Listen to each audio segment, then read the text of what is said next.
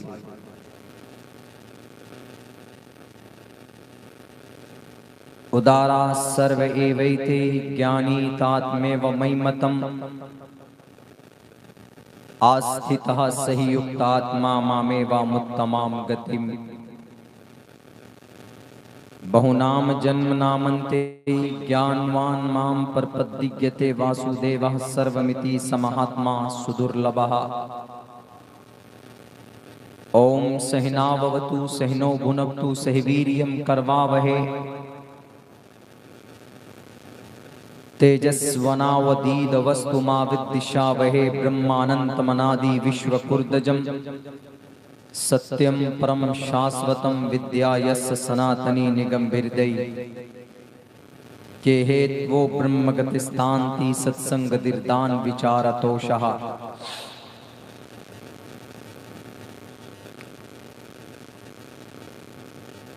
जनाब सदर मजलिस, मुअज़्ज़ज़ उलमाए किराम और इस पिंडाल में बैठे हुए हमारे दीनी, समाजी और मिल्ली भाइयों, नौजवान साथियों,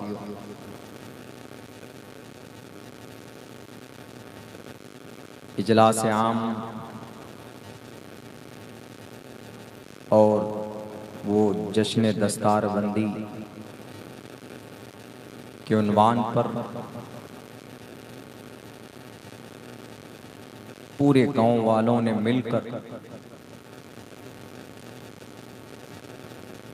बड़ी मेहनत और मशक्क़त के साथ आप अपने इस मदरसे के बैनर तले एक खूबसूरत प्रोग्राम आप लोगों ने किया है।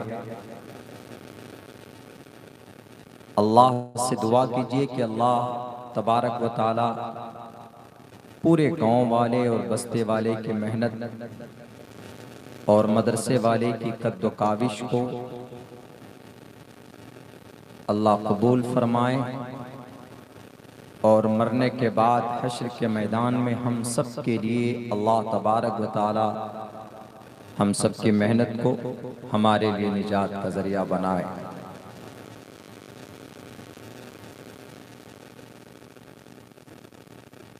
हज़रात मोहतरम, मुझसे पहले बड़ी आज़ीम हस्तियों ने आपके सामने अपनी बात पेश की है और बड़ी काम की बातें आप लोगों के सामने आई। कोशिश इस बात की होनी चाहिए, मैं भी वही कहूँगा कि हम अमली एतबार पर हमारी ज़िंदगी में तब्दीली होनी चाहिए, तभी जलसा कॉन्फ्रेंस कामयाब है। वरना जलसा कॉन्फ्रेंस 1 महीने या 2 महीने की मशक्क़त के बाद मुनाकिद करते हैं और बड़े शान के साथ, बड़े सम्मान के साथ प्रोग्राम होता है। हज़रात मुक़र्रिरीन को हम लोग लाते हैं, मगर जो बातें, जो पैगाम उनके ज़रिए से हमें दिया जाता है, अगर उस पर अमल ना हो, अपनी ज़िंदगी में कोई तब्दीली ना हो, तो सारी मेहनत बेकार है। इसीलिए इस बात की कोशिश और मेहनत भी होनी चाहिए कि जिन बातों पर अमल करना ज़रूरी है, कर सकते हैं, उन पर हमें अमल करना चाहिए। जिन पर कोई कानून नहीं बना है, जिन पर कोई रोक टोक नहीं है, हमें उन्हें अपनी ज़िंदगी में दाखिल करना चाहिए। खामखा हम कभी किसी पार्टी को, कभी किसी सरकार को गाली बकते हैं, ज़रूरत ही नहीं है। नमाज पढ़ने पर किसी पार्टी ने मना नहीं किया। झूठ, ग़ीबत, चुगलखोरी से बोलने पर किसी ने कोई ऑर्डिनेंस नहीं लाया। उलमा इकराम की इज्जत न करने पर किसी ने मजबूर नहीं किया, चाहे वो पीएम हो, सीएम हो। हमारे ये अमाल हैं, हमारे जो अफ़ाल हैं, इस पर अमल करने के लिए कोई रोक टोक नहीं है। We can easily the follow, बड़ी आसानी के साथ हम अमल कर सकते हैं। कमी हमारी है, हमें उसमें तब्दीली लाने की ज़रूरत है। वरना एक दिन के जोश से कुछ नहीं होने वाला है। हाँ, जरिया बन सकता है। जो चीजें हम नहीं जानते हैं, हमारे उलमा बताते हैं, दानिश्वर लोग हमें बताते हैं कि हमें ये करना है, ये नहीं करना। और फिर जब तक हमारे बीच में कुरान है, कुरान के पढ़ने पढ़ाने वाले हैं, जानने समझाने वाले हैं, तो बस हम ये एक बात जहन में बैठा लें कि हमें दुनिया की और किसी कल्चर और किसी तहजीब और किसी सिस्टम की ज़रूरत नहीं है। जब तक ये कुरान है, जब तक अल्लाह का संविधान है, हमने अमली एतबार से अपनी ज़िंदगी गुजारने में हमें किसी की ज़रूरत नहीं। हमारा रोल मॉडल प्रोफेट मोहम्मद सल्लल्लाहु अलैहि वसल्लम है। हमें हमारा जज हमारे आमाल को देखकर, हमारी शरीयत को देखकर होना चाहिए। किसी खान पठान या किसी अब एक्टर एक्ट्रेस के कपड़े या उनके डांस को देखकर इस्लाम को जज नहीं किया जाएगा कि किसी पठान साहब ने ऐसा गाना बनाया, ऐसे रंग के कपड़े पहने, तो इस्लाम ने फला रंग के कपड़े की बेइज्जती कर दी। इस्लाम इसकी इजाजत नहीं देता। इस्लाम को जानना है तो खान साहब को मत देखिए, इस्लाम को जानना है तो कुरान को देखिए, हदीस को देखिए, मोहम्मद रसूलुल्लाह को देखिए।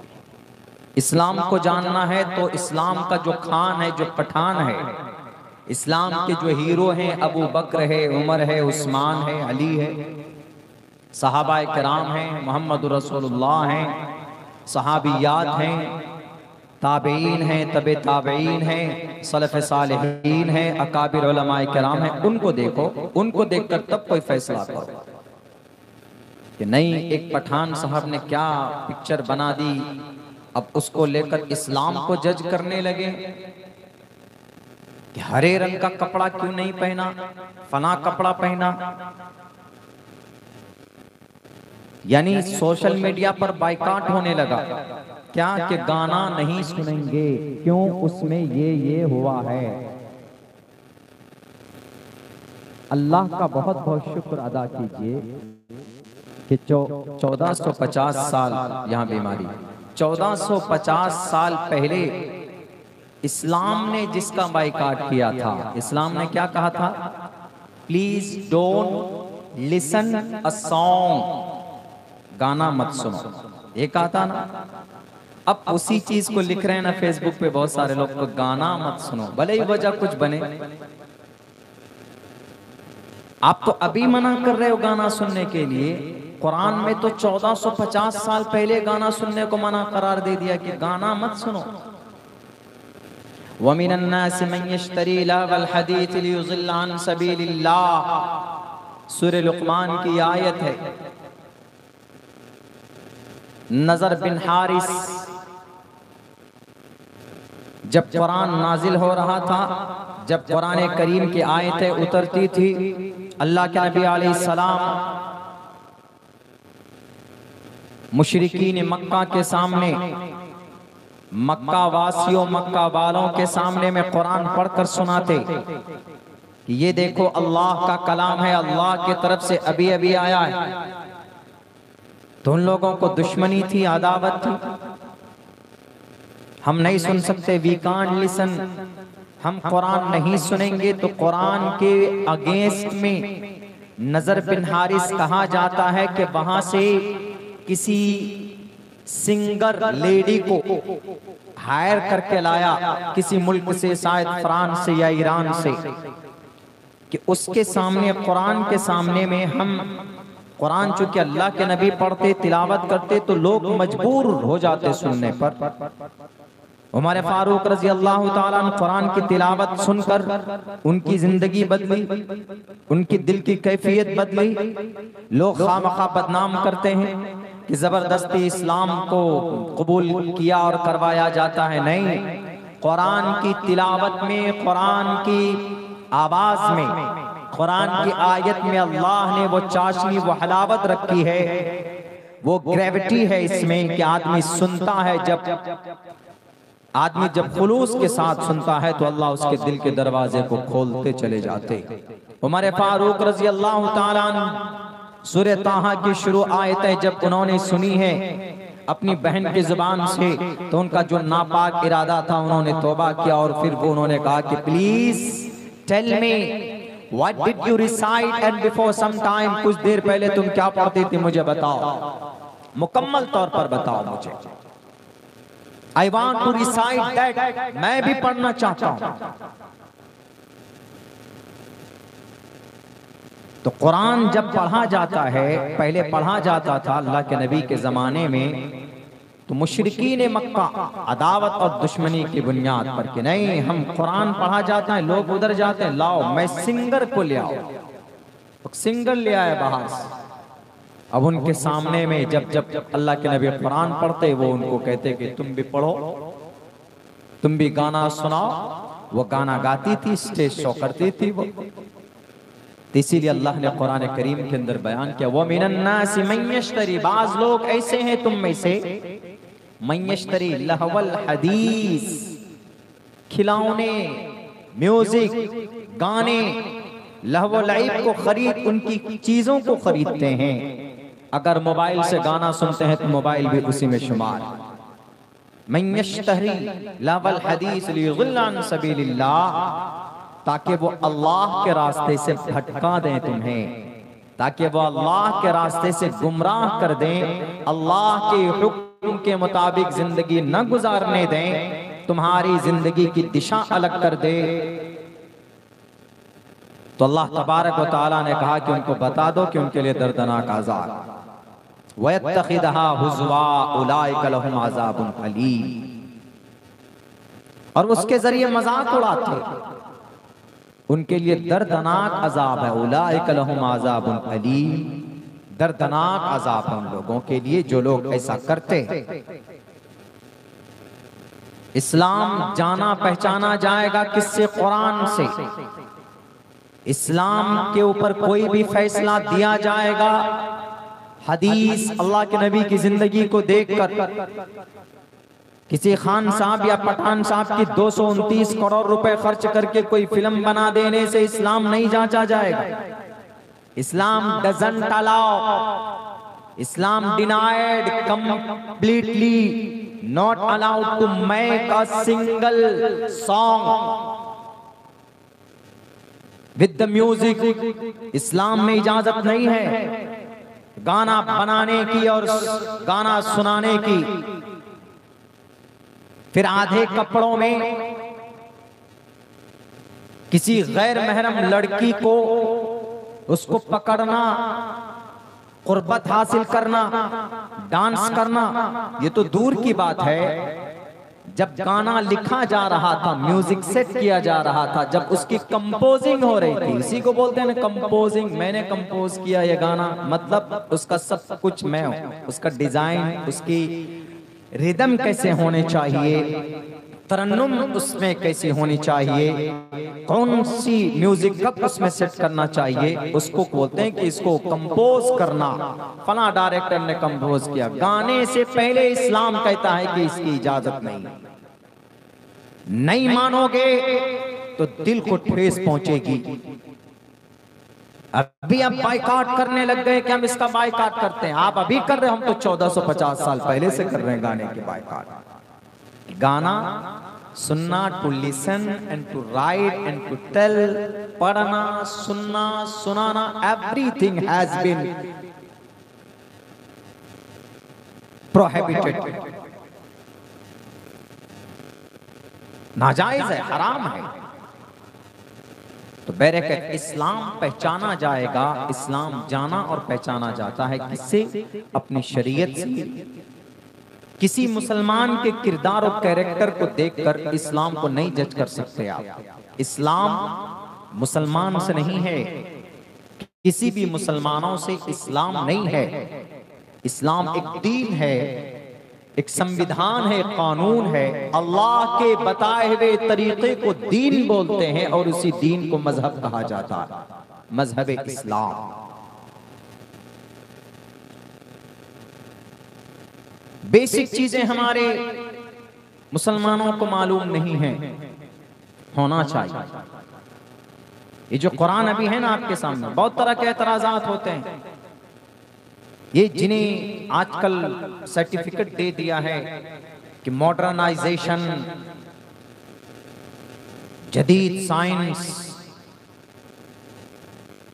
खुसूसन कुरान के बागी। एक हादसा पेश आया, मैं इसके ऊपर भी बात करता हूं, उसके बाद फिर मैं मुकम्मल कुरान के ऊपर बात करूंगा। एक हादसा पेश आया कुछ दिनों पहले, कहां, शायद दिल्ली में या कहीं पे किसी जगह पे हादसा पेश आया। किसी बच्ची की किसी ने मर्डर कर दी, किसी लड़के ने। उसमें भी हिंदू मुस्लिम का मैटर था। कोई लड़का शायद मुस्लिम था, बेटी समाज की सनातन धर्मी कोई बेटी थी। जिसने भी किया, उस बच्चे को इंसाफ मिलना चाहिए। लेकिन क्या हुआ देखिए,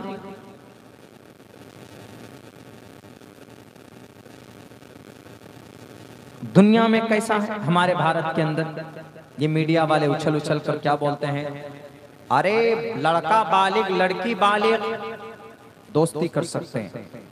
इस्लाम में जायज है? जायज नहीं। क्यों?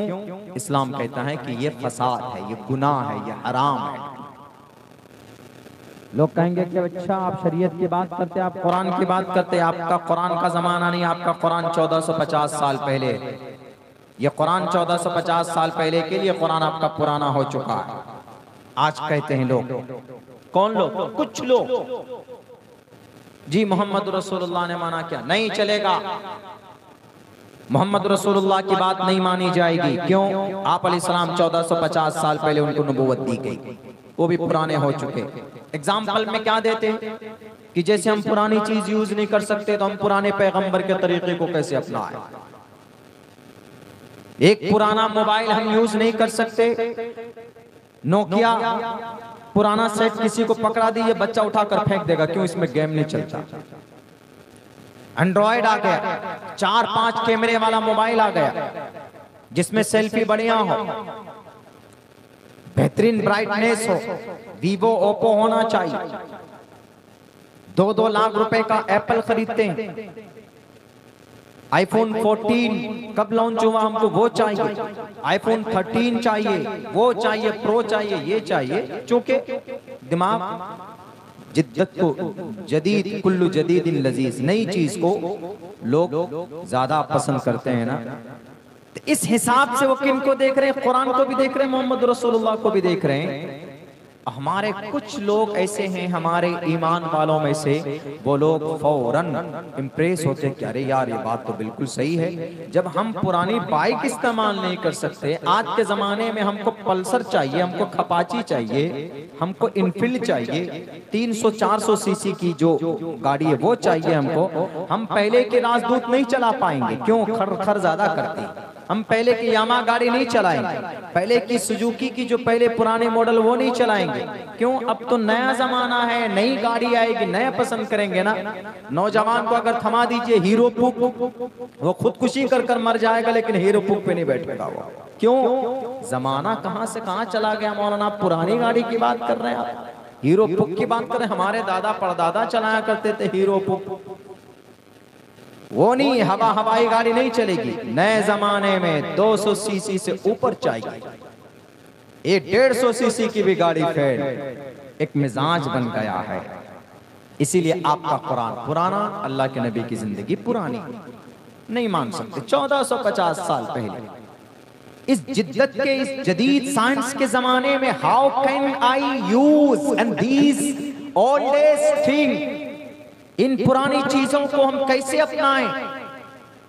वो लोग ये कहते हैं, इसलिए कहते हैं कि आज के जमाने का ये फैशन, लड़का बालिग हो, लड़की बालिग हो, किसी भी धर्म से बिलोंग करती हो, भारत के संविधान के मुताबिक वो शादी कर सकते हैं। चलिए अच्छी बात है जी, आप ही के हिसाब से शादी कर लें तो चलिए, कम से कम संविधान का तो भला हुआ, हमारे देश के कानून का। लेकिन आप लोग जो जुल्म ये करते हो कि नहीं, शादी तो दूर की बात है, अगर कोई बालिग लड़का लड़की, क्या नाबालिग लड़का लड़की भी अगर लिव इन रिलेशन में रहना चाहें, शादी से पहले कौन सा रिश्ता? Live in relation. वाह, कितने खूबसूरत नाम है, देखिए, लिव इन रिलेशन। इसका उर्दू में तर्जमा नाजायज संबंध, नाम खूबसूरत दिया। लिव इन रिलेशन में रहना चाहे रह सकता है। तो इस्लाम कहता है क्या? लिव इन रिलेशन जायज नहीं। अभी वो हादसा पेश आया किसके बीच? नाम उसका लड़के का आफताब, बच्ची का नाम, मरहुमा बच्ची का नाम श्रद्धा। शादी नहीं की उन्होंने, किस में रहते थे? लिव इन में रहते थे। लेकिन जिस दिन आफताब ने उस लड़की को बोला होगा, या लड़की ने आफताब को कहा होगा कि sir I want to meet you, या hello how are you, there is this is Abdullah, this is Aftab and from Mumbai, वो कही होगी कि I am Shraddha from Chandigarh या पूना, कहीं से। उसी वक्त रिलेशन बना। तो इस्लाम ने उसी वक्त क्या कहा? इस्लाम में क्या निजाम है, क्या कानून है? इस्लाम में ये कानून है, ये निजाम है कि आप किसी गैर महरम मर्द, कोई गैर महरम बच्ची लड़की से, या कोई गैर महरम लड़की कोई गैर महरम मर्द से बात करे, ये इजाजत नहीं है, ये परमिशन नहीं। इस्लाम ने कहा था जिस दिन उनकी हेलो हवाई हुई आपस में, जिस दिन उन लोगों का रिलेशन का रिश्ते की शुरुआत हुई, इस्लाम ने कहा उसी वक्त से नाजायज है, हराम है। लेकिन जब जब इस्लाम की बात पहुंची कहां तक? टीवी के चैनल तक, स्टूडियो तक, ये उछल कर एंकर मैडम लोग बोलती, देखिए इस्लाम मना कर रहे दोनों को आजाद जिंदगी गुजारने से। वो नहीं जानते थे कुरान जो जानता था, अल्लाह का जो फरमान था, वो कभी भी हिकमत से, मसलहत से खाली नहीं हुआ करता। अल्लाह का कलाम, अल्लाह जानता था कि ये रिश्ता इनका तबाही लेकर के आएगा। एक न एक दिन कोई न एक दूसरे को छोड़कर चले जाएंगे बिना शादी करके, ये रिश्ता बना रहे हैं, और फिर मामला कुछ भी हो सकता है, रिजल्ट कुछ भी आ सकता, वही हुआ जो इस्लाम ने, कुरान ने 1450 साल पहले बताया था। अगर कुरान के फरमान के मुताबिक आफताब वहीं पर रुक जाता, अगर श्रद्धा वहीं पर रुक जाती, तो आज आफताब भी जेल में नहीं होता, श्रद्धा की भी जिंदगी बची हुई होती। अगर कुरान पर अमल होता, दुनिया वालों, कुरान को पुरानी किताब कहने वालों, कयामत तक जो भी मसला होगा, जो भी समस्या होगा, हमारे कुरान करीम के अंदर मौजूद है। उसको पुरानी ग्रंथ से मत देखो, बल्कि जदीद साइंस का तुम्हारा पैदा, जदीद साइंस की बुनियाद और वजूद अगर कहीं से निकलती है तो हमारे कुरान करीम से निकलती।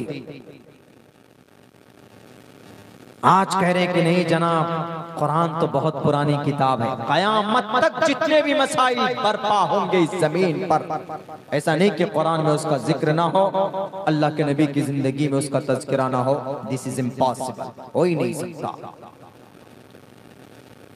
कुरान ने मना किया था ना, क्या कहा था? कई जगह पर इरशादात हैं, औरतों से भी कहा खास तौर पर, या निसा अन्नबी लस्तुन्न कआदिम मिनन निसा इन तक़ैतुन्न फला तख़ज़ाना बिल क़ौल। औरतों से कहा कि किसी गैर महरम से, ये अल्लाह के नबी की अज़वाज मुतहहरात को मुखातब करके तमाम उम्मत मुस्लिमा को मुखातब है, यूं करके कहा कि किसी से नरम अंदाज में बात मत करो, फला तख़ज़ाना बिल क़ौल। फिर तो hello, how are you, this is Aftab, I want to meet you, see you again. ये सब प्यारी प्यारी बातें इस्लाम कहता है, वला तख़ज़ाना बिल क़ौल, बात में जिद्दत पैदा करो, सख्ती पैदा करो। जवान बेटों से कहा जाता है निगाहें नीची रखो, अपनी जवानी की हिफाजत करो। शाबुन नशा फी इबादतिल्लाह, दकियानूसी किताब कहने वाले, शर्म आनी चाहिए आपको। कोई भी बात बस सिर्फ सोचा चाहिए जनाब, थोड़ी सी गलती हुई, टोपी दाढ़ी वालों की तरफ से, कलमा पढ़ने वालों की तरफ एकदम मीडिया में से एकदम चला देंगे उसको। अभी एक एक्टर एक्ट्रेस की मौत हुई, एक्टर कोई था, उन्हीं का बॉयफ्रेंड गर्लफ्रेंड थे वो, अल्लाह उस बच्ची के भी कातिल को भी सजा दे दिलवाए। भारत के संविधान के हिसाब से कहा जाता है कि एक्टर मुस्लिम, एक्ट्रेस जो थी वो नॉन मुस्लिम थी, गैर मुस्लिम थी। क्या कहते हैं कि वो दोनों आपस में धर्म को लेकर उनका ब्रेकअप हुआ। ब्रेकअप, ब्रेकअप का मतलब बेवफाई, धोखा दे देना, नाजायज संबंध था, उसके बाद साथ छोड़ देना, इसको ब्रेकअप बोलते हैं उर्दू में, इंग्लिश में। कितना अच्छा खूबसूरत लफ्ज है, ब्रेकअप हो गया। इसी को बोलिए बेवफाई हो गई। बेवफाई का सदमा बर्दाश्त नहीं कर पाई, वो बच्ची ने सुसाइड कर लिया। इस्लाम कहता है कि ब्रेकअप, बेवफाई, बेवफाई तो दूर की बात है, कम बखत लोग जिस दिन दोस्ती कर रहे थे उसी दिन इस्लाम कह रहा था कि ये जायज नहीं है तुम लोगों का ये रिश्ता,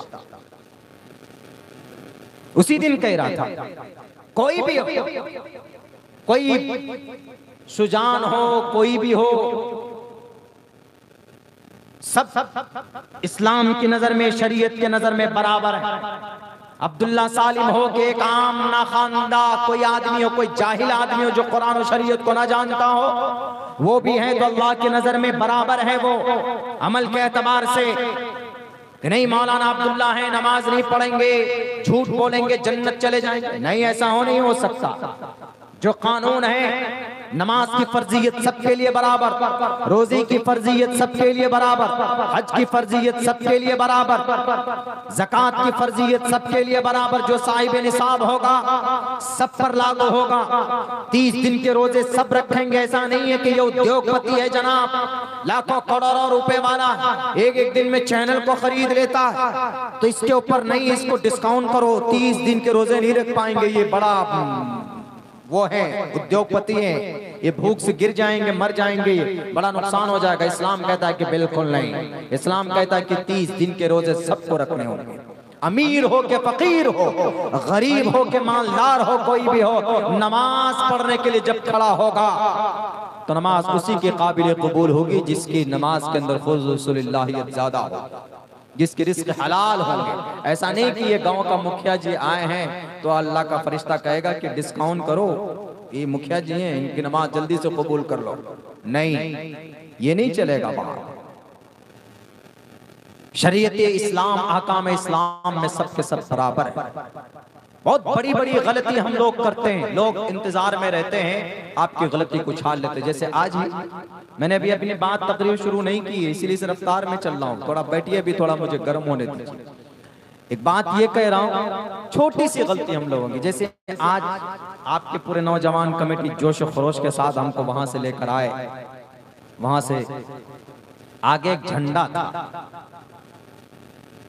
पीछे तिरंगा था, ना हुआ यहाँ पर अंजना ओम कश्यप, अगर वो होती तो अब तक आप न्यूज में छप जाते। ये देखिए 14 गुलाटी, इस गांव का नाम क्या है, 14 गुलाट 14 गुलाट के लोगों के सामने में तिरंगा की कोई अहमियत नहीं, तिरंगा पीछे, उर्तगल गाजी का झंडा आगे। था कि नहीं था? हमारे नौजवानों से पूछ लो कि वो जो झंडा है उसमें जो दोनों तरफ डंडे और बीच में एक खंबा, अलामत क्या है? हमारे नौजवान नहीं बता पाए, उसकी तारीख क्या है नहीं बता पाए। बहुत बड़ी गलती समझी जाती है इसको। हम ये समझते हैं कि वो इस्लाम का झंडा है, नहीं, वो इस्लाम का झंडा नहीं है, वो एक कबीला था। जो लोग उर्तगल गाजी एपिसोड देखते हैं उनको पता होगा, हमने देखा नहीं है, अलबत्ता हमने पढ़ा जरूर है, हमने पढ़ा है। खिलाफत उस्मानिया की शुरुआत इसी काई कबीले से हुई। काई कबीला तुर्क का एक कबीला है, तुर्क जुबान का वर्ड है, इसके माने आते हैं वो आदमी जिसके पास हिम्मत हो, ताकत हो, इक्तिदार हो, लड़ाकू हो। तुर्क में एक कबीला था, काई कबीला, लड़ने में वो कबीला हमेशा आगे रहा करता था, हमेशा आगे। उसी का झंडा था ये, सफेद में सफेद रंग का भी झंडा होता था, उसमें ये निशान होते थे, ये दोनों तरफ 2 डंडे और बीच में एक खंबा, मैं बताऊंगा वो क्या है असल में। और एक ग्रीन रंग का, ब्लू रंग का भी कपड़ा होता था, उसमें सफेद तौर पर ये तीनों निशान होते थे। तो उसका ये झंडा था उसका। और वही काई कबीले का सरदार था शाह सुलेमान। शाह सुलेमान का बेटा था शाह उर्तुगरुल गाजी, सुलेमान का बेटा उर्तुगरुल गाजी, और उर्तुगरुल का बेटा था शाह उस्मान। इसी उस्मान ने अपनी ताकत, अपनी तलवार के जोर पर हुकूमत की 700 साल तक जितने भी इस्लामी ममलकत हैं, यानी जहां पर मुस्लिम अक्सरियत है या मुसलमानी किसी एतबार से इस्लामिक कानून के हिसाब से हिसाब किताब काम चलता है, तो उन तमाम ममालिक को एक साथ जोड़े रखा। कितने सौ साल तक? 700 साल तक। अब से तकरीबन 12वीं सदी ईस्वी में उनकी शुरुआत हो गई थी। 700 साल तक इस जमीन पर हुकूमत रही सल्तनत उस्मानिया का। तो ये सल्तनत उस्मानिया का, खिलाफत उस्मानिया का ये झंडा, ये निशानी है, इस्लाम की नहीं है। अल्लाह के नबी अलैहिस्सलाम जब मक्कतुल मुकर्रमा को फतह करने चले थे तो उस वक्त अल्लाह के नबी अलैहिस्सलाम के हाथ में आपने किसी सहाबी को, बरा इब्न आजिब रजी अल्लाह ताला अन्हु को, एक झंडा दिया था। उस झंडे का जो कलर था वो इस्लामिक झंडा हो सकता है, कोई खास कलर नहीं था। कहा जाता है शाह अब्दुल हक मुहद्दिस देहलवी रहमतुल्लाहि अलैह और मौलाना खलीलुर रहमान सहारनपुरी रईसुल मुहद्दिसीन रहमतुल्लाहि अलैह और मुल्ला अली कारी रहमतुल्लाहि अलैह, इन लोगों ने कहा है कि इस्लाम का झंडा फतेह मक्का के दिन अल्लाह के नबी के सहाबा के हाथ में था। तो उस वक्त उस झंडे की 2 कलर थी, उस फ्लैग का 2 कलर था, एक सफेद और एक ब्लैक एंड व्हाइट, और दोनों ऐसे धारीदार, सफेद ऐसे धारी में और ब्लैक ऐसे धारी में। यानी आज उस झंडे को देखना है तो जमीयत उलमा का झंडा देख लीजिए, वहीं से वो झंडा लिया गया है। तो इस्लाम का झंडा, तिरंगा तो हमें मालूम हमारा देश का है, लेकिन इस्लाम का झंडा क्या? इस्लाम का झंडा वो दोनों डंडा और बीच में खंबा वाला नहीं है, वो उर्तुगल गाजी काई कबीले की निशानी है। वो इस्लाम तो अल्लाह के नबी के जमाने के तकरीबन ये समझिए कि 1000 साल बाद, 800-900 साल बाद वजूद में आया। बल्कि यूं कहिए कि 700 साल बाद में वजूद आया। अल्लाह के नबी के ज़माने के बाद उसका वजूद हुआ। और ये जो डंडा है, ऐसे करके डंडा, बीच में से खंबा, ये दोनों डंडा दोनों तीर है, और बीच में ऐसे जो खंबे की शक्ल है उसको प्योर किया है, वरना असल में वो एक धनुष है। क्योंकि काई कबीला लड़ने में तीरबाज थे वो लोग, इसीलिए उनकी वो निशानी आज तक मौजूद है। पता चल गया अगर आज तक वाले को, तो कल आ जाएंगे वो आपके पास पूछने के लिए, बताओ ये झंडा कहाँ से लाया आप लोग, उर्तगल गाजी ने दिया क्या? तो बहरकैफ हमारी छोटी भी गलती लोगों को बड़ी लगने लगती।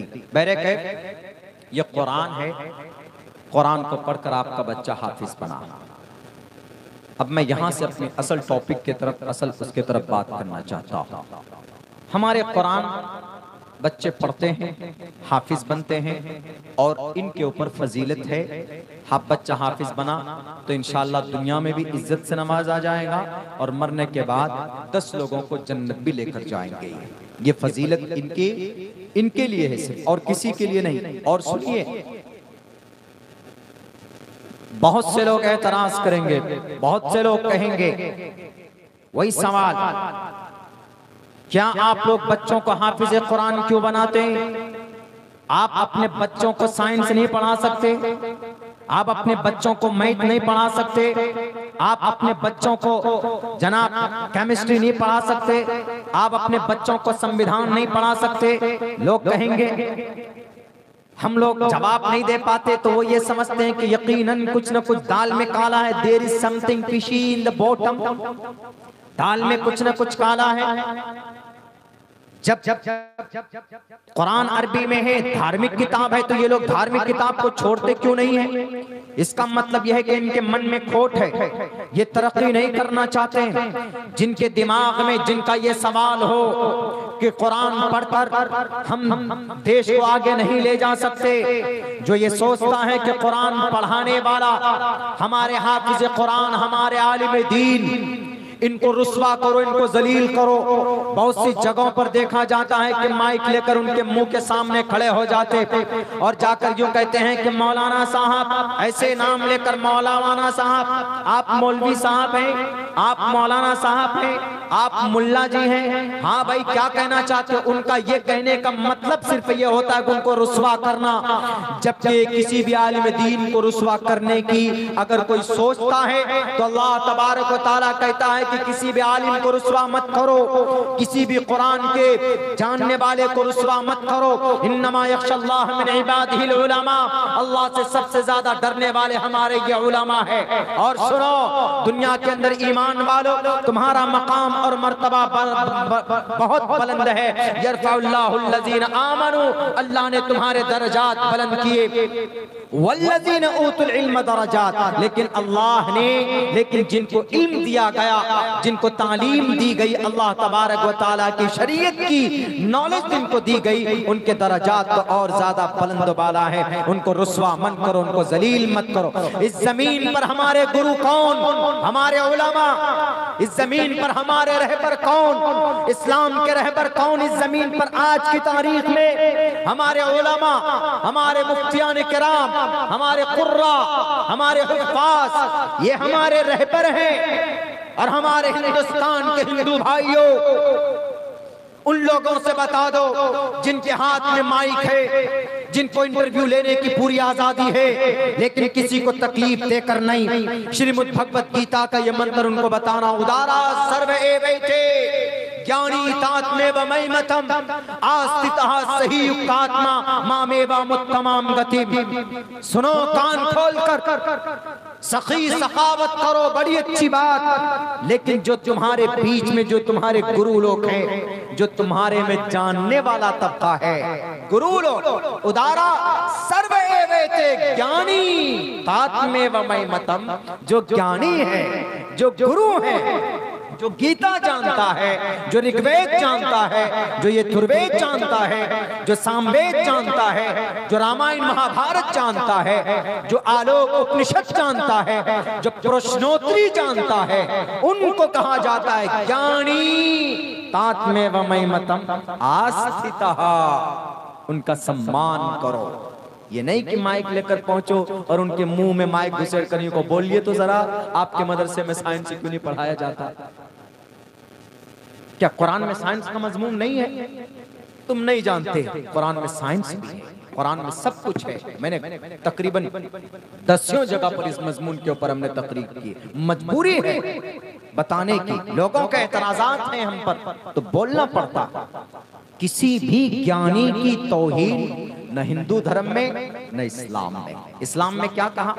यरफाउल्लाहुल्लज़ीना आमनू मिनकुम, तुम में जो ईमान वाले हैं अल्लाह ने उनके दर्जात बुलंद किए, लेकिन उनसे भी बड़े दर्जात किनके? वल्लज़ीना ऊतुल इल्म दरजात, लेकिन अल्लाह ने जिनको इल्म दिया, जो उलमा है, जो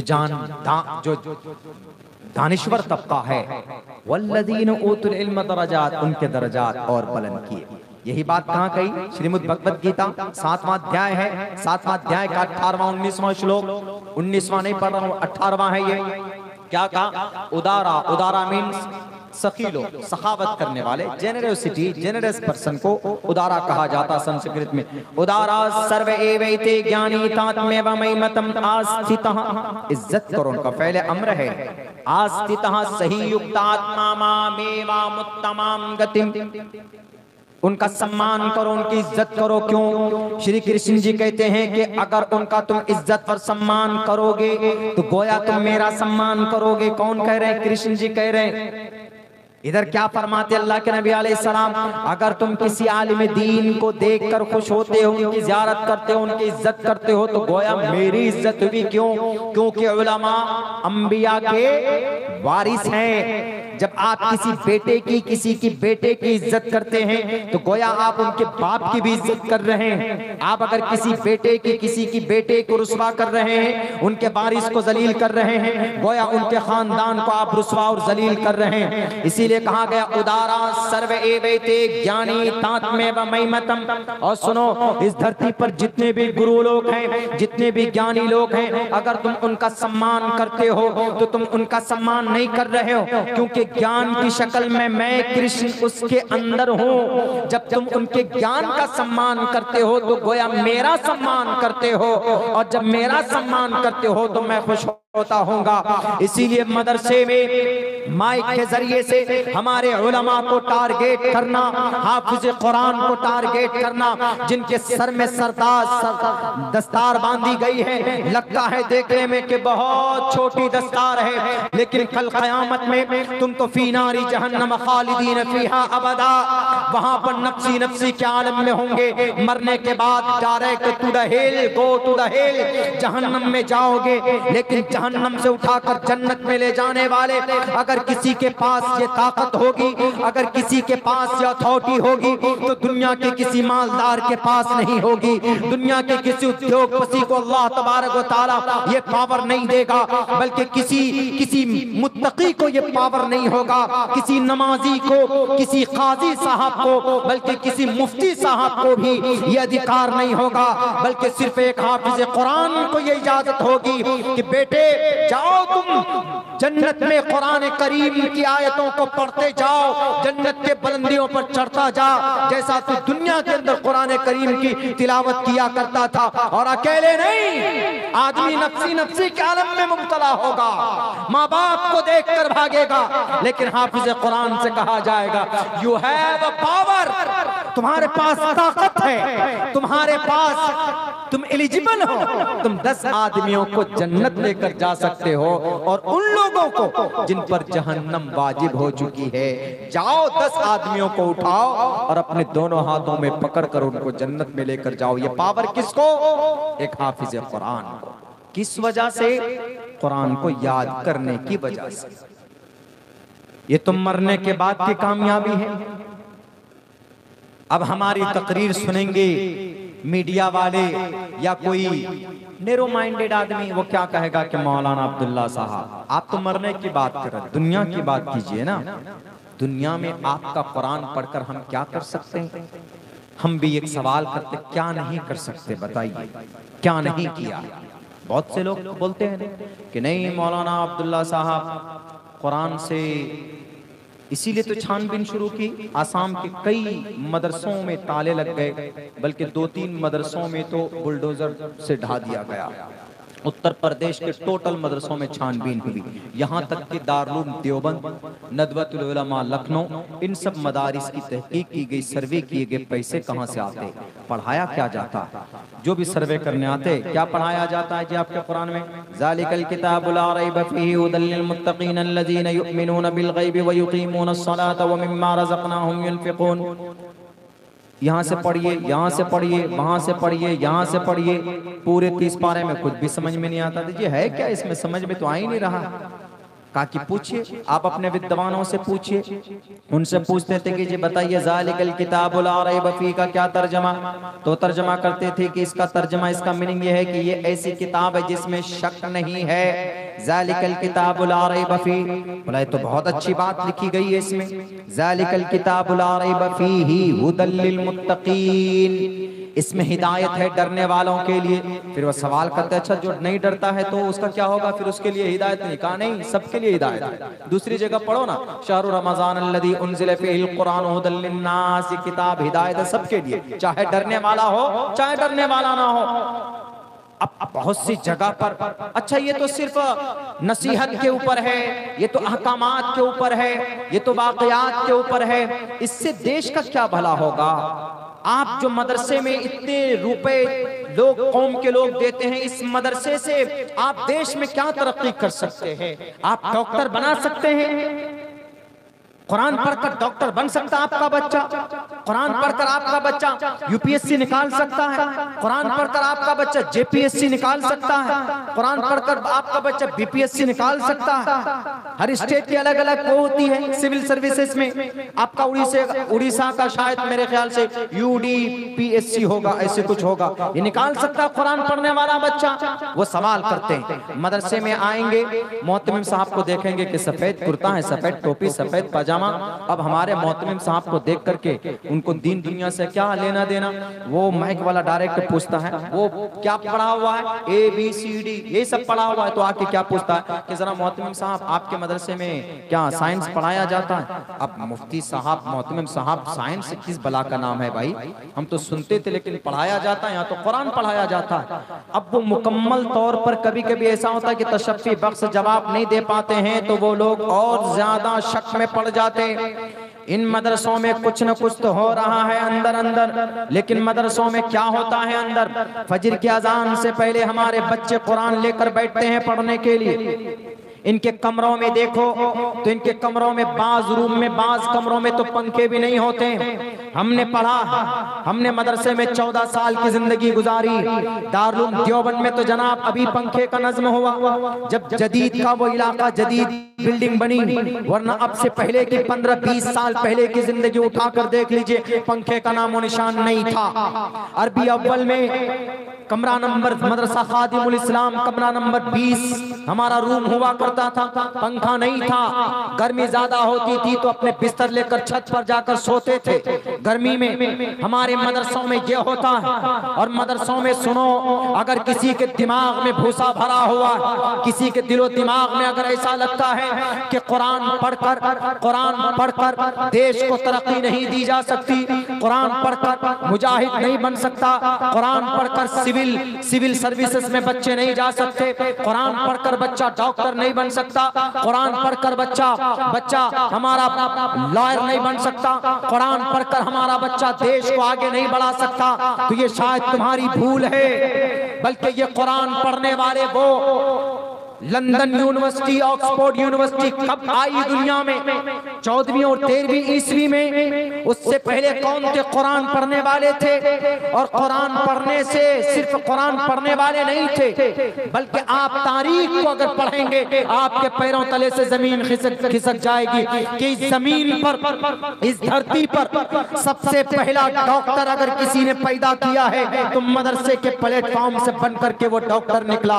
अगर इस जमीन को को दुनिया का सबसे पहले सिविल इंजीनियर किसी ने दिया है तो एक मदरसे ने दिया है। उस सिविल इंजीनियर का नाम अबू अब्बास ज़फ़री है, जिन्होंने इल्मुल हैल किताब लिखी। आज अगर दुनिया के अंदर जिसको डॉक्टर का इमाम किसी को बनाया गया, नहीं बनाया गया, लेकिन डॉक्टर का इमाम अगर किसी को कहा गया है तो वो शख्स जो था उसका नाम अबू बकर मोहम्मद बिन ज़करिया राज़ी, जो मदरसे से पढ़ करके निकला है।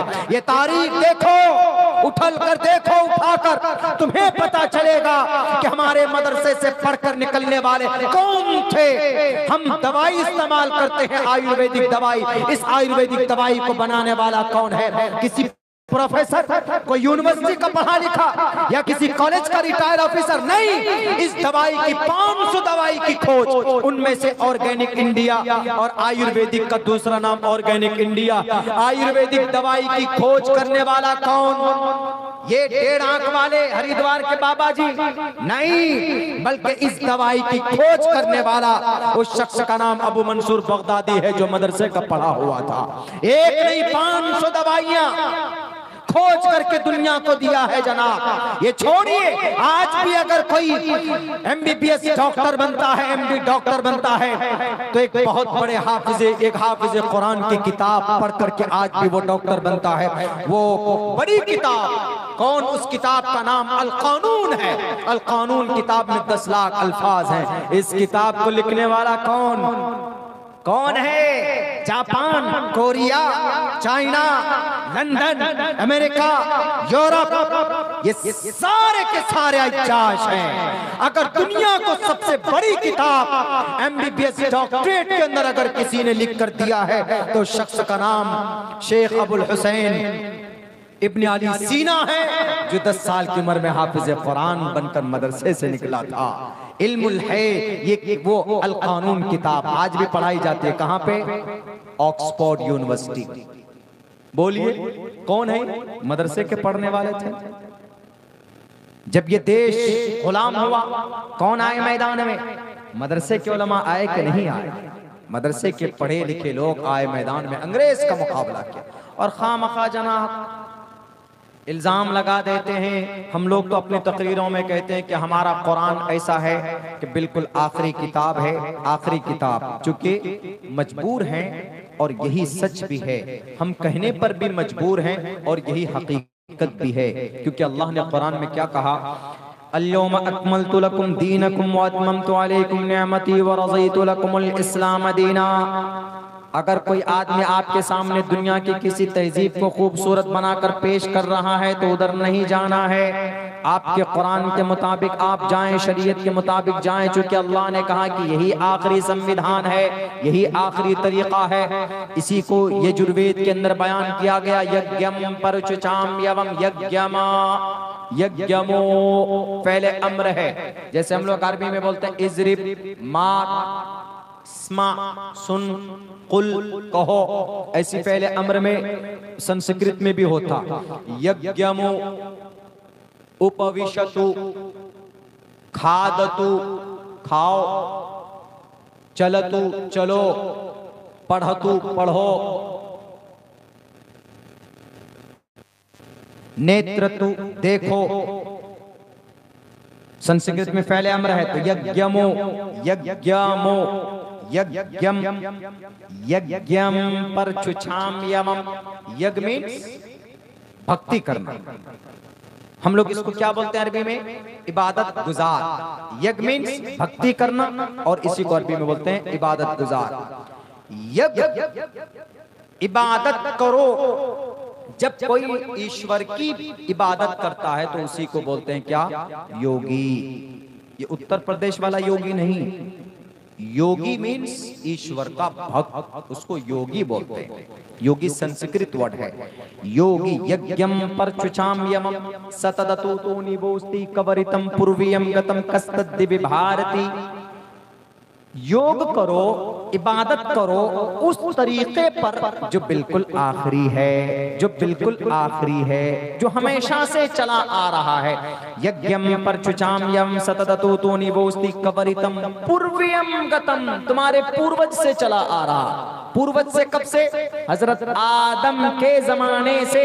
और हजरत आदम के जमाने से बेसिक कौन सा अकीदा है कि अल्लाह एक है, ला इलाहा इल्लल्लाह, एकम ब्रह्म द्वितीयो नास्ते नहना नास्ते।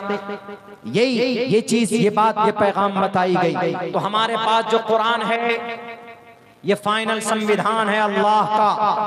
कोई एतराज और करे, एक आदमी और एतराज करता है कुरान पर, और वो यूं कहता है कि मौलाना अब्दुल्ला साहब जरा आप ये बताइए, जरा आप ही बताइए, हमको अगर कटक से कलकत्ता जाना हो, आप में से किसी को भुवनेश्वर से कलकत्ता अगर जाना है तो ट्रेन में बैठेंगे तो कितना टाइम लगेगा? ज्यादा ज्यादा 7 घंटा, 8 घंटा, 6 घंटा मैक्सिमम, मिनिमम 6 घंटा लगता है शताब्दी में अगर आप जाते हैं।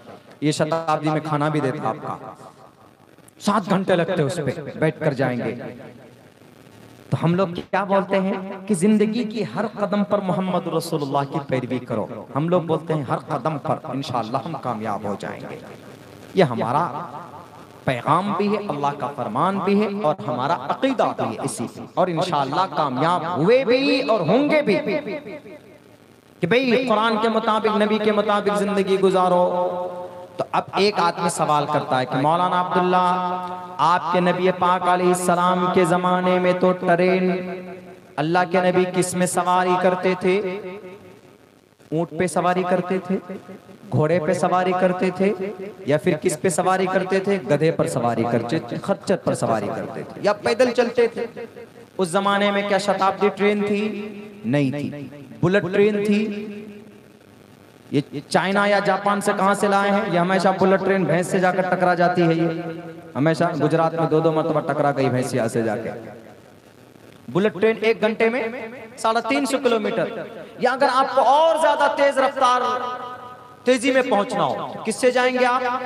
फ्लाइट से जाएंगे कि आप 1 घंटे के अंदर अंदर, बल्कि कम ही देर में 35 मिनट या 40 मिनट में कलकत्ता पहुंच जाएंगे। तो आप कहेंगे कि मौलाना अब्दुल्ला साहब देखिए, अभी आप बोल रहे हैं कि हमको मोहम्मद की जिंदगी के मुताबिक जिंदगी गुजारनी चाहिए, और आप अभी जाएंगे ट्रेन में बैठ करके कलकत्ता। आप नबी के गुलाम हैं, नबी के आशिक हैं, तो क्या करना चाहिए? आपको गधे पर बैठकर जाना चाहिए, आपको ऊंट पर बैठकर जाना चाहिए, आपको घोड़े पर बैठकर जाना चाहिए, या पैदल जाना चाहिए? तभी तो आप सच्चे आशिक रसूल हुए ना।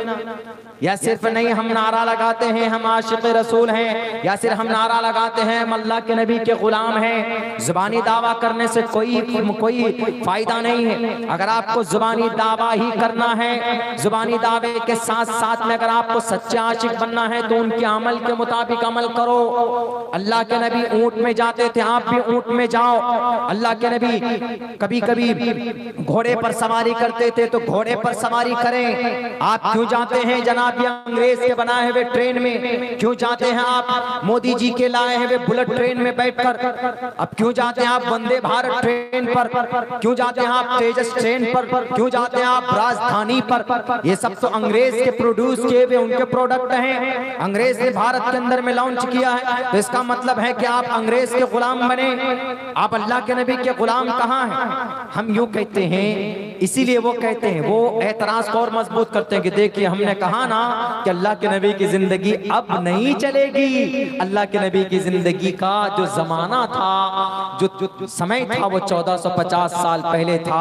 लेकिन अब जमाना नहीं है, अब जमाना मॉडर्न है। अब जमाना अपनी मर्जी के मुताबिक जहां जो मिले, जहां जैसी जिंदगी मिले, जहां जो फरावानी हो अमल कर लो, इसी को जिंदगी बोलते हैं, इसी को मॉडर्न बोलते हैं। इसीलिए अब दकियानूसी मिजाज को खत्म कीजिए, दकियानूसी अहकामात को बंद कीजिए। आप अपने कुरान को मदरसों में बंद कर दीजिए। आप अल्लाह के नबी की बात को मस्जिदों मिंबर तक ही रखिए। आप दुनिया वालों को मत पढ़ाइए, दुनिया वालों को मत बताइए कि नबी की जिंदगी के मुताबिक जिंदगी गुजारो। बताओ आपके नबी की जिंदगी में हम मजबूर हो गए, भुवनेश्वर से कलकत्ता जाना है, नबी के तरीके के मुताबिक जाएंगे तो जनाब 6 महीने में पहुंचेंगे, अंग्रेज के तरीके के मुताबिक जाएंगे तो अभी 6 घंटे में पहुंच जाएंगे, हवाई जहाज में बैठेंगे 35 मिनट में पहुंच जाएंगे।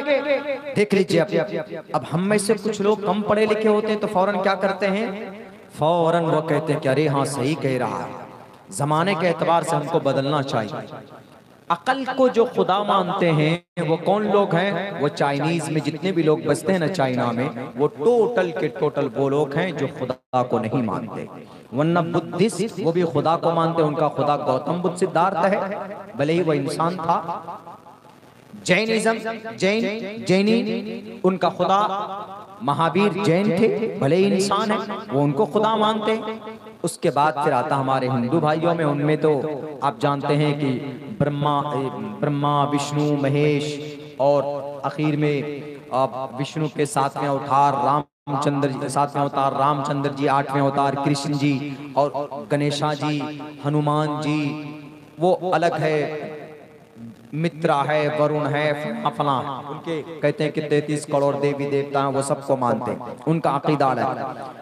सिख वो गुरु को मानते हैं, वो किसी खुदा और रसूल को नहीं मानते, सिर्फ गुरु को मानते हैं, ईश्वर को मानते हैं, ईश्वर के बाद में गुरु को मानते हैं, बस ईश्वर को मानते, गुरु को मानते।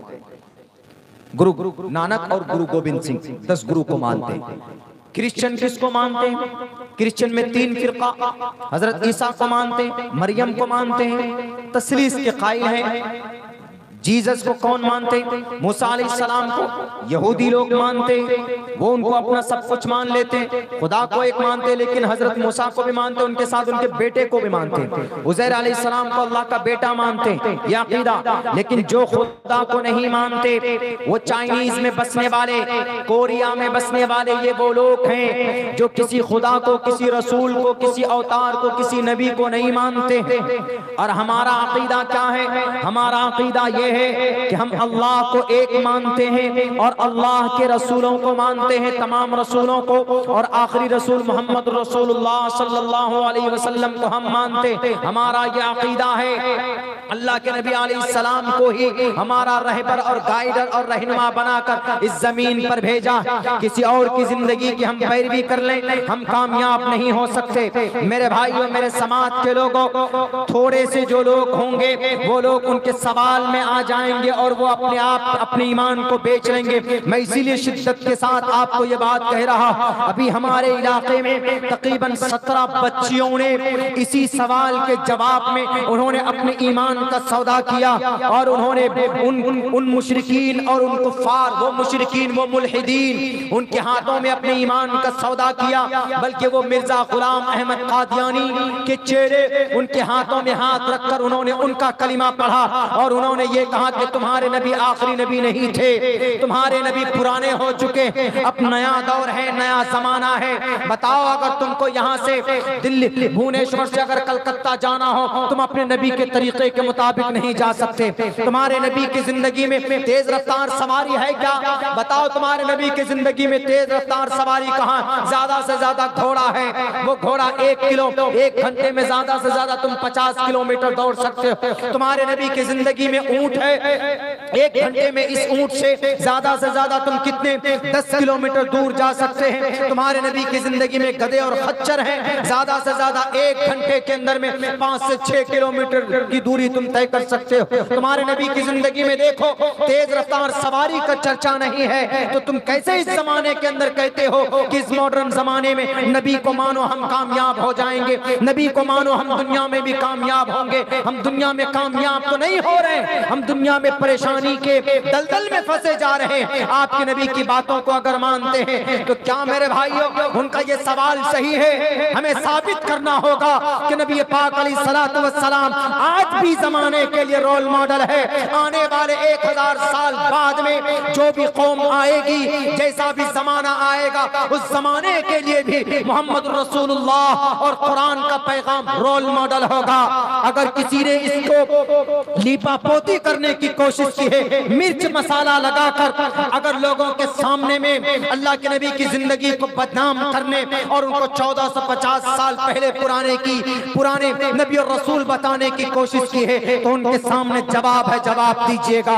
उनको कहिएगा कि आज तुम जनाब हवाई जहाज पर बैठ गए तो अपने आप को कहते हो कि हम मॉडर्न हो गए। आज रॉकेट पर बैठकर तुम आसमान पर चले गए, तुम चांद पर चले गए, तो अपने आप को कहते हो कि देखो हमने साइंस साइंस के एतबार से कितनी तरक्की की है, हम रॉकेट पे के जरिए से हम आसमान पर चले गए, वी हैव सक्सेसफुल। हवाई जहाज पर बैठकर कितनी दूरी तय की जा सकती, 1 घंटे के अंदर ज्यादा से ज्यादा आप 1200 किलोमीटर दूर जा सकते, 1 घंटे में ज्यादा से ज्यादा 1200 किलोमीटर दूर हवाई जहाज में बैठे, इंडिगो में बैठे, एयर इंडिया में बैठिए, स्पाइस जेट में बैठिए, विस्तारा में बैठिए, किसी भी भारत के गो फर्स्ट गो एयर में बैठिए, किसी भी एरोप्लेन में आप बैठिए, हमारे भारत की ये डोमेस्टिक एरोप्लेन से एयरलाइन से है, आपको 1 घंटे में हद से हद ज्यादा तेज रफ्तारी से अगर ये डोमेस्टिक प्लेन गए तो 1 घंटे में 1200 किलोमीटर दूर जा सकता है। लेकिन दुनिया वालों,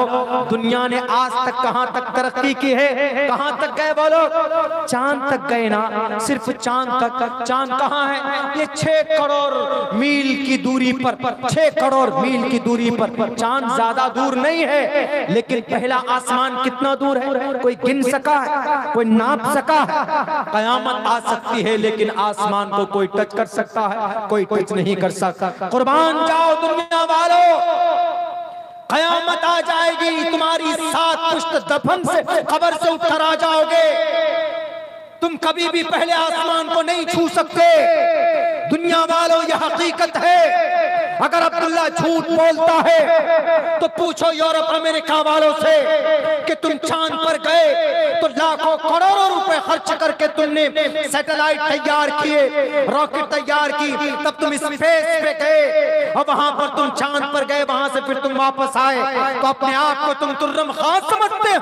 1450 साल पहले तुम्हारी हवाई जहाज से भी ज्यादा रफ्तार अल्लाह के नबी की उस सवारी पर थी जिस पर अल्लाह के नबी बैठ कर मक्कतुल मुकर्रमा से बैतुल मक़दिस गए। उस सवारी का नाम बुर्राक था और उसकी रफ्तार कितनी थी? पलक झपकने के बराबर 12,000 किलोमीटर का, 12,000 कई लाख मील का फासला एक पलक झपकने के बराबर में उसकी रफ्तार इतनी चलती थी, वो इतना तेज रफ्तार का था कि आप अलैहिस्सलातु वस्सलाम मक्का से मक्कतुल मुकर्रमा उम्मे हानी के घर से बैठकर कहां पहुंचे?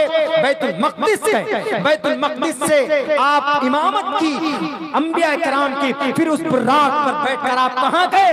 वहां से डायरेक्ट आप चांद यहां पर है, आप चांद पर नहीं रुके, आप चांद से आगे पहले आसमान पर गए, दूसरे आसमान पर गए, तीसरे आसमान पर गए, चौथे आसमान पर गए, 5वें आसमान पर गए, 6ठे आसमान पर गए, 7वें आसमान पर गए, वहां पर बैते मामूर पे गए। वहां जाने के बाद उससे आगे सिदरतुल मुंतहा पे गए, जहां से आगे जिब्राइल भी नहीं जा सकते। जिब्राइल ने कहा कि प्रॉफेट मोहम्मद यहां से आगे आप ही जा सकते हैं, यहां से आगे मैं भी नहीं जा सकता, मेरी भी इजाजत नहीं है। वो जिब्राइल जिनके जरिए से 30 पारे अल्लाह ने जमीन पर नाजिल किए, उस जिब्राइल को भी परमिशन नहीं है। अमेरिका, जापान, इस्राइल वालों, पूछो अपने पूर्वज से या पूछना कयामत के करीब आने वाली तुम्हारी टोटल बनाई हुई मसनूई रोबोट से, क्या तुम्हारी दिमाग में इतना दम है जो अल्लाह के करीब तक पहुंच सको? तुम हमारे नबी वो थे जो बुर्राक पर बैठकर अल्लाह के करीब से मुलाकात करके आ गए।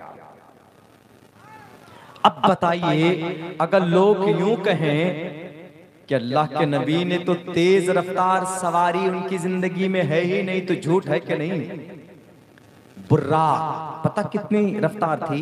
उलमाए मुफस्सिरीन ने यह तशरीह की है, एक कदम यहाँ उनका, जैसे ये कदम है, पहला कदम उनका वहां पड़ता था जहां आप देख सकते हो, जहां तक अगर आप यहां से लेकर अगर आप कलकत्ता देख सकते हैं या जहां से सूरज निकलता है वहां देख सकते हैं, तो इसका पहला कदम वहां पड़ता था। और एक पहले कदम उठाने में कितना समय लगता है? मेरे ख्याल से आधा सेकंड भी नहीं लगता होगा आदमी को। आधे सेकंड में लाखों हजारों किलोमीटर का फासला तय करने वाला बुर्राक। हवाई जहाज कितना जाता है 1 घंटे में? 1200 किलोमीटर। अल्लाह के नबी का हवाई जहाज क्या है? बुर्राक। कितना जाता? चंद सेकंडों में आप सिर्फ ये नहीं कि डायरेक्ट गए आसमान से अल्लाह के पास आ गए, नहीं, सैर तफरीह किया, जन्नत गया, जहन्नम गया, सारे पूरे ब्रह्मांड, ब्रह्मांड पूरे ब्रह्मांड, ये एक ग्रह है, ये पृथ्वी है, 6 करोड़ 30 लाख मुरब्बा मील के इलाके में जो जमीन है, नहीं तो इस जमीन पर ये एक ग्रह, ऐसे ही हमारे गैलेक्सी में 8 ग्रह हैं, ऐसे ही 8 ग्रह, इसी को एक ब्रह्मांड कहा जाता है। तो इसी ब्रह्मांड पे अल्लाह के नबी अलैहिस्सलाम चंद सेकंडों में घूम फिर करके आ गए। अगर बुलेट ट्रेन पे जाते, यहां से कलकत्ता जाइए तो पहले टिकट कंफर्म कराइए। अभी एक जगह हम जा रहे थे, शायद हाँ अपने यहाँ से आ रहे थे कलकत्ता, 1-1.5 हफ्ता पहले की बात है।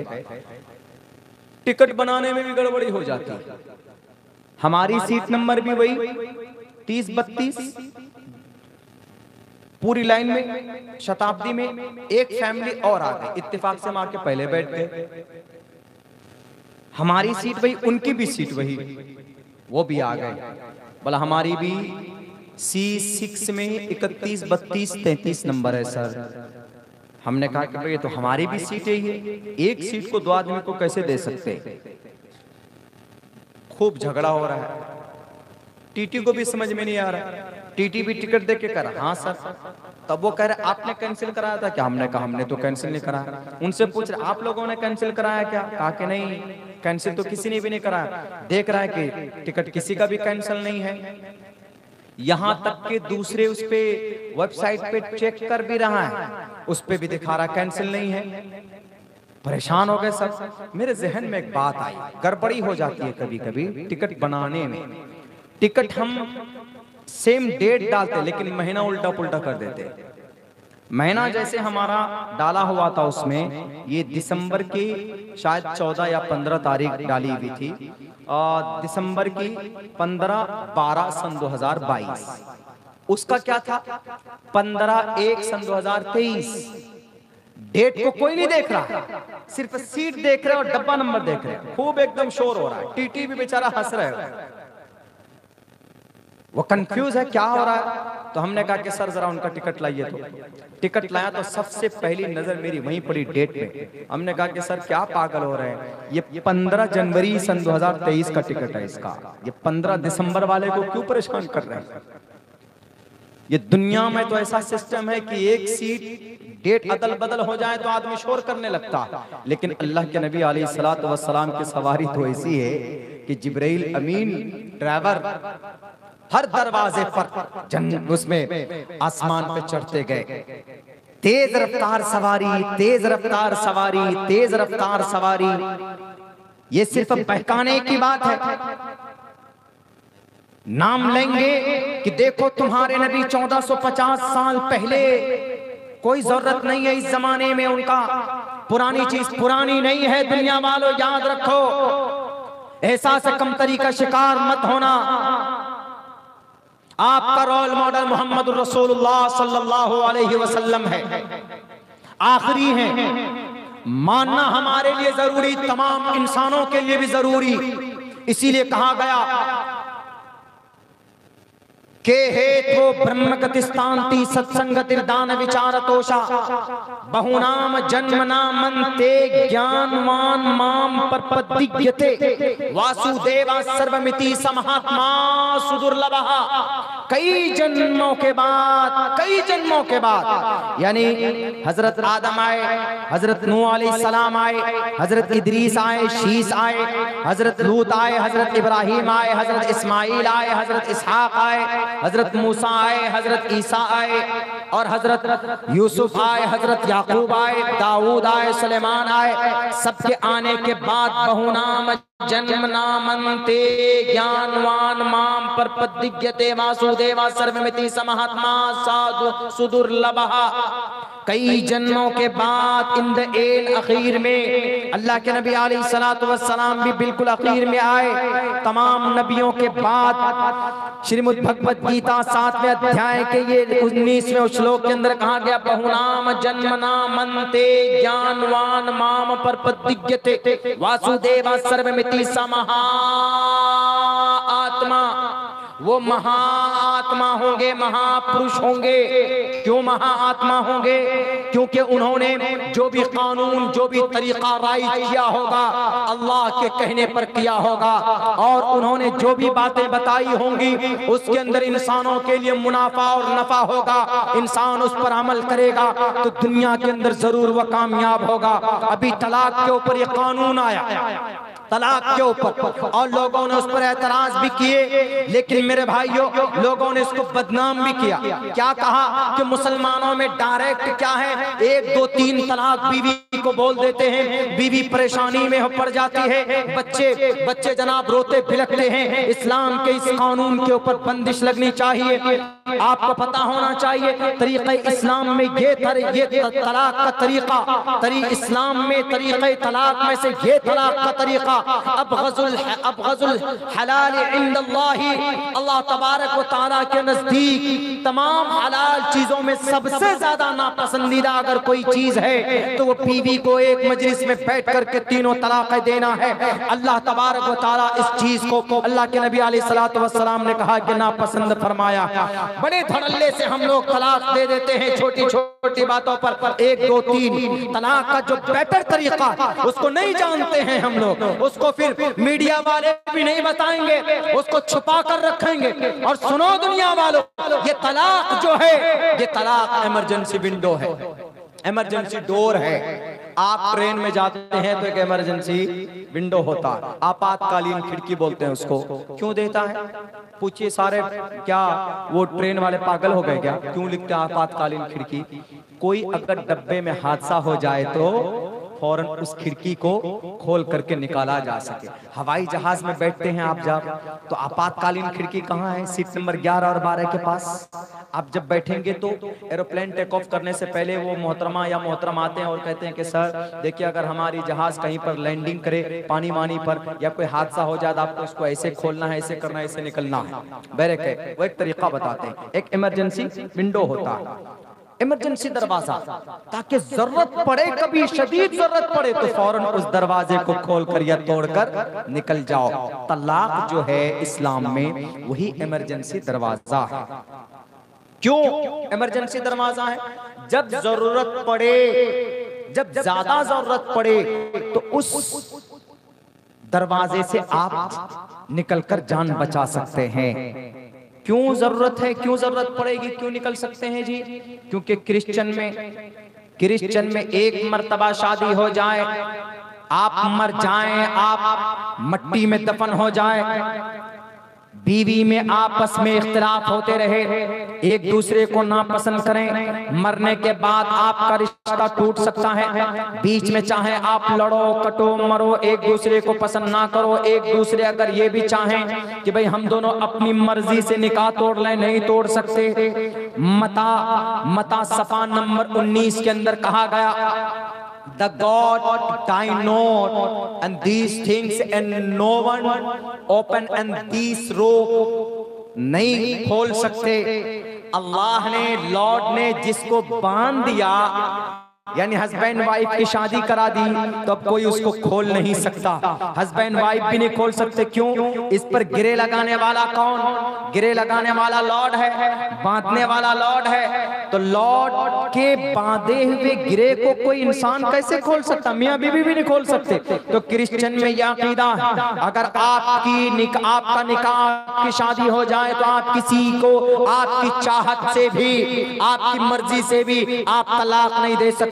हमारे हिंदू भाइयों में भी यही अकीदा पहले था, अब तो दूसरा कानून बन गया है भारत के संविधान के मुताबिक। और यहूदी धर्म में बड़ी आसानी थी, क्रिश्चियन में शिद्दत, यहूदी में आसानी ये थी कि कोई लड़की पसंद आई, निकाह कर लिए उससे, लेकिन 1 महीने बाद, 1 साल के बाद मन भर गया।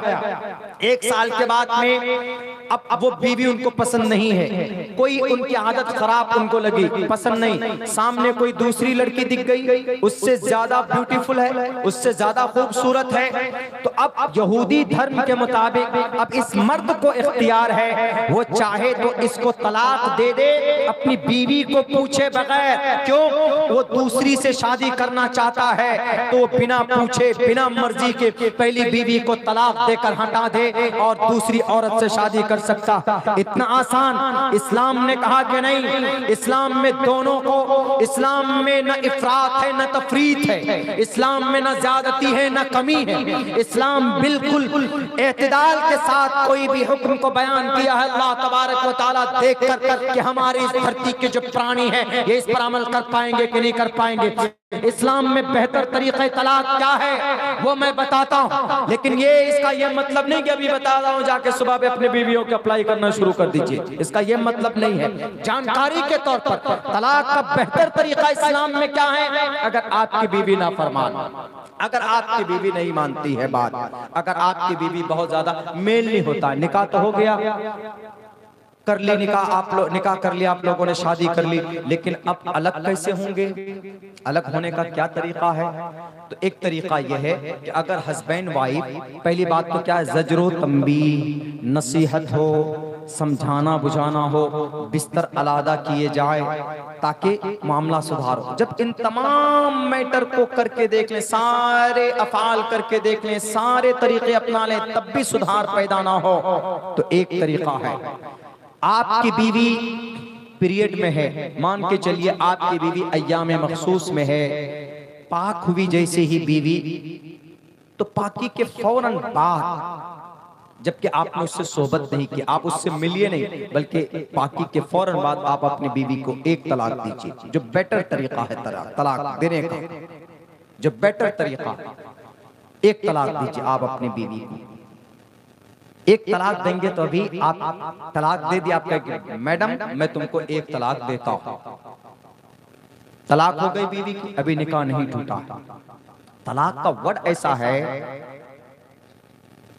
दे देने के बाद तब पता चलता है अरे यार तलाक दे दी हमने। बोलते हैं ना, ऐसा होता है कि मौलाना हमने नशे में दे दी, मौलाना हमने गुस्से में दे दी, मौलाना हमने ऐसे दे दी वैसे दे दी, अब कुछ रास्ता निकालिए। वो दे देते हैं, उसके बाद मुफ्ती साहब को, काजी साहब को आके परेशान करते हैं, अमीर शरीयत के पास जाते हैं, नायब अमीर शरीयत के पास जाते हैं, परेशान करते हैं। उससे पहले जो बेहतर तरीका है, बीवी को आपने एक तलाक दी, अब बीवी आपकी,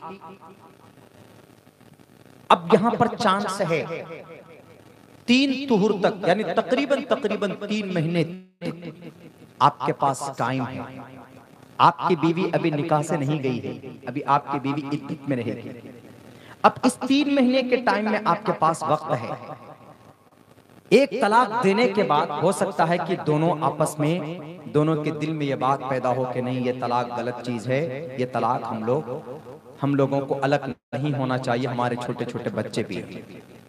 तो इसी बीच में चाहे तो शौहर या बीवी ही कहे कि हम जो गलती हम कर रहे थे हम नहीं करेंगे, आप अपनी तलाक वापस ले लीजिए, तो अब शौहर उस तलाक को वापस ले सकता है। वापस लेने का बेहतर तरीका यह है कि 2 मर्द को या 2 औरत एक मर्द को, बेहतर तरीका तलाक रजी, तलाक वापस लेने का यह है कि मैं इसको दोबारा अपने निकाह में लेता हूँ या मैं उसको रखता हूँ, या भी और भी तरीके हैं। तो अब यहाँ पर दोबारा अपनी बीवी तलाक वापस ले लिया है, निकाह खत्म नहीं हुआ, मैटर सॉल्व हो गया। लेकिन देखिए अब 3 महीने के अंदर अगर ये मैटर नहीं, उन्होंने वापस नहीं लिया अपनी बीवी को, तो 3 महीने के बाद में इद्दत गुजरने के बाद बीवी अलग, निकाह खत्म हो गया, शौहर अलग। वो बीवी कहीं और भी जा सकती है, शौहर कहीं और भी जा सकता है। लेकिन अगर खुदा ना खास्ता ये 3 महीने के बाद होश में आया, शौहर भी और बीवी भी, अरे नहीं यार हमारा तो निकाह टूट गया, यादें सताने लगी मोहतरमा की, बच्चे याद आने लगे, तो ऐसी सूरत में शरीयत ये कहती कोई बात नहीं, तुम लोग दोबारा आ जाओ, दोबारा निकाह कर लो, असर निकाह कर लीजिए। अब इसमें हलाले की बात नहीं आएगी, देखिए है हलाला पलाला, कितना अच्छा तरीका है, कितना अच्छा ऑप्शन दे रहा है। दुनिया के किसी भी शरीयत में ये निजाम नहीं है जो निजाम इस्लाम के अंदर है। इतना अच्छा सिस्टम, कितना अच्छा तरीका बताया अल्लाह ने, अल्लाह के नबी अलैहि सलाम ने, लेकिन इसको हम लोग नहीं अपनाते। बस मैडम ने थोड़ी गलती की, थोड़ी ऊंच नीच हुई, फौरन मैडम को 1 2 3 भागो निकलो। बाद में बच्चा दिखे, बच्चा रो रहा, उधर बच्ची रो रही है, उधर रिश्तेदार कान में, माँ उधर आकर के घूंसे मार रही, उधर बहन आकर थप्पड़ मार रही, तूने क्या किया। उसके बाद काजी साहब कोई रास्ता निकालिए। एक बात याद रखिए, मैं 2 टोक लफ्जों में बोल रहा, अगर आपने प्रेशर में आकर 3 तलाक देने के बाद अगर आपने कोर्ट मैरिज कर लिया बिना शरीयत के प्रोसेस के, शरीयत के प्रोसेस को नहीं फॉलो किया, हमारे यहाँ कई जगह इस तरह के केसेस आए। काजी साहब के पास गया, उन्होंने कहा कि मैं अब तो गोली बंदूक से निकल गई, अब अगर तुम दोबारा उसी से निकाह करना चाहते हो तो अब एक ही तरीका है बाबू, अब तुमको वही हलाला उसी मरहले से गुजरना पड़ेगा।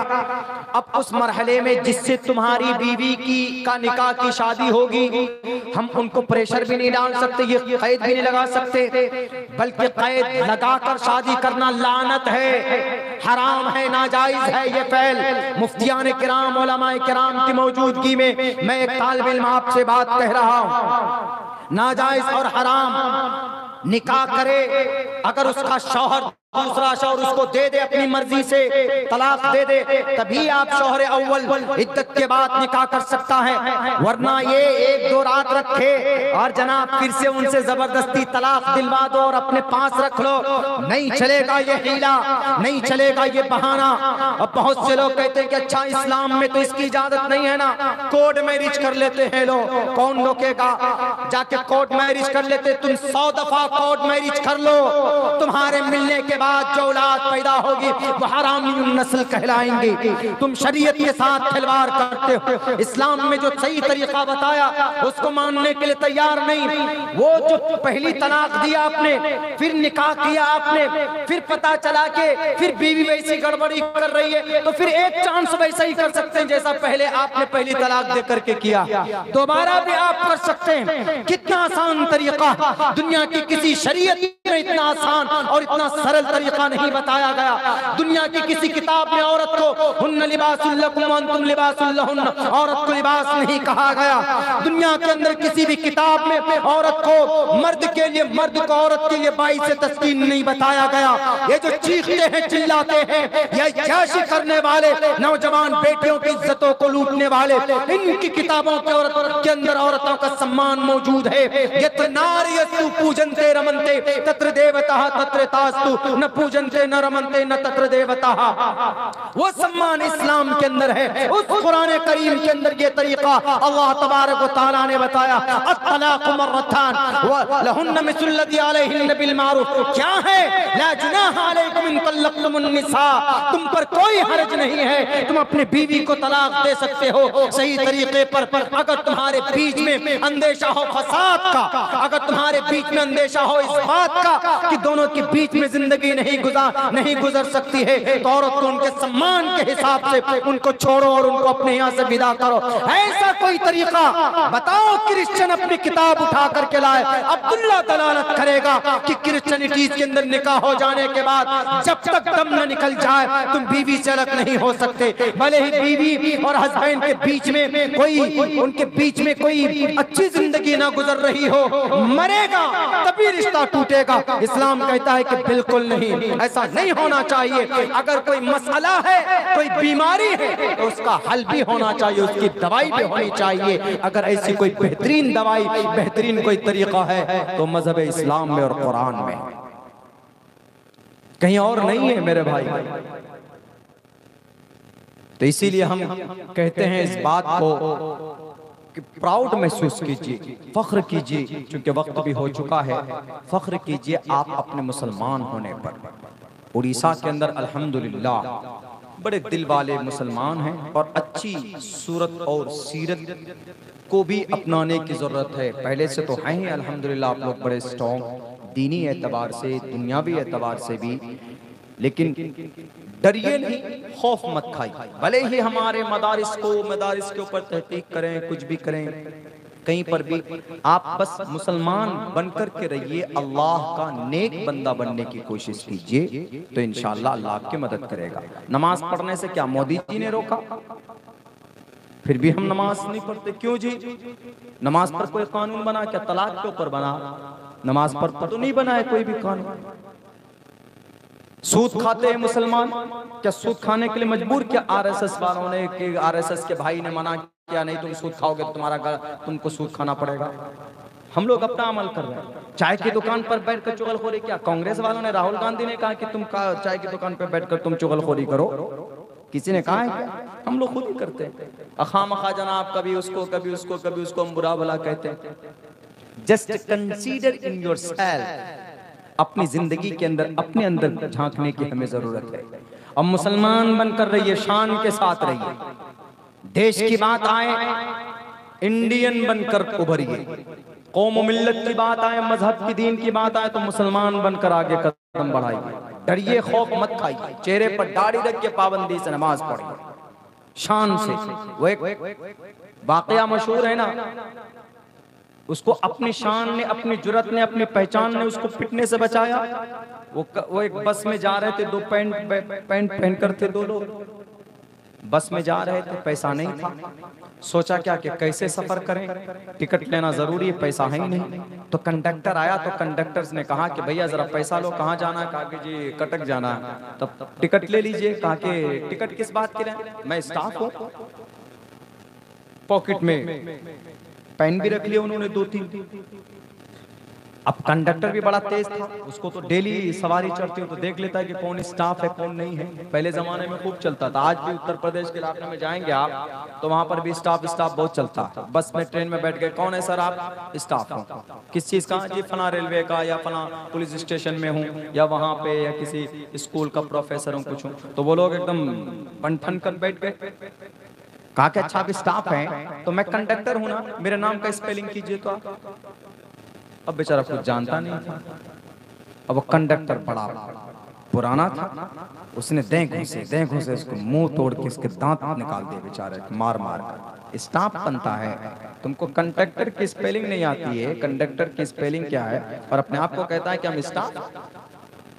नीचे उतरो, नीचे उतार। दूसरा पैंट शर्ट वाला भी था, वो थोड़ा थोड़ा जानता था, नीम हकीम खतरे जान। अब उससे पूछा कि भैया टिकट का भुवनेश्वर जाना है और मैं स्टाफ हूँ, फला जगह एक स्कूल है, मैं वहीं का स्टाफ। अच्छा स्कूल में पढ़ाते हैं? अब आपको तो फिर कंडक्टर की स्पेलिंग आती होगी अच्छी तरीके से। उन्होंने कहा कि हाँ बोलो क्या करना? कहा स्पेलिंग कीजिए। कोई बात नहीं, करता हूँ अभी। स्पेलिंग कर दिया, करने शुरू किया उन्होंने, CON पे जाके अटक गया। कहा कि क्या हुआ प्रोफेसर साहब, क्या हुआ? कहा कि आगे याद नहीं आ रहा है। अच्छा ठीक है, मैं याद दिला देता हूँ। उसकी भी धुनाई कर दी, पिटाई कर दी बढ़िया तरीके से। अब उसके आगे सीट पे एक हाफिज साहब भी बैठे थे, दाढ़ी थी, सर पर टोपी, और हाफिज साहब वगैरह इंग्लिश थोड़े न जानते। पहले जमाने में बहुत कम, आजकल तो अल्हम्दुलिल्लाह हमारे मदरसों में भी बहुत सारे, वो कोई इंग्लिश बोलना या इंग्लिश जानना कोई बड़ी बात नहीं है, कोई बड़ी बात नहीं। मैंने इंग्लिश जो सीखा है, पढ़ा है, जो डिप्लोमा हमने किया वो फजीलत के बाद किया है, सन 2013 के बाद किया है। वरना पढ़ने के जमाने में ए तक याद नहीं आता था, हम लोग ABCD EFGHIJK वो हम नहीं जानते। वो